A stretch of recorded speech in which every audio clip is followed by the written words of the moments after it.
Iki lho kota suasanane koyo ngene, cek gak nang desa terus ae apa meneh senengane kutuk ae nang pawon. Wapi yo mau mae yo, ya Allah, wapi-wapi ngene yo.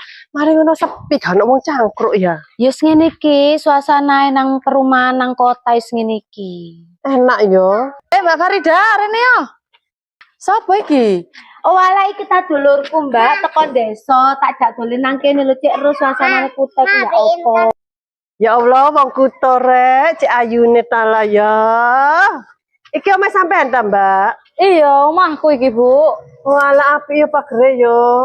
Piye iki oleh buka iki? Jadi karek narik sih iku. Nah, gak iso sedulurmu iku. Maklum teko desa, Mbak, biasane Piye iki buka iki? pawon. Ya Allah. Ro lek pager gedhe ngene iki wonge wis syok. Api yo pagere kok iso apas ngene yo. Biasane kan kayu lek ning desa. Ya kan iku wesi, Bu. Walah. Apik yo, larang ngene iki yo. Lumayan. Piye iki buka iki? Gak iso buka iki, gak iso mlebu iki. Maklum, Mbak, ning desa kan pager teko pring-pring dincep-cepno ngono lho. Aduh, tapi lah aku yang ngisi-ngisinin di dulur ngono iku. Jan mulai, Mbak.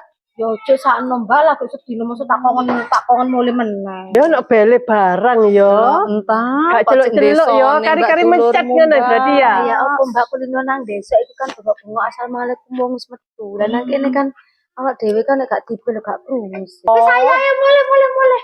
Ayo mulai. Waduh, jok ngisi-ngisini ya, lek demek ku ndebak jok dongkak. Mbak ya, kok dolen ya. Ya, Bu, mulia, Bu. Aku mbok nempuhi ku pagere legane 5 juta. Ya Allah, oh.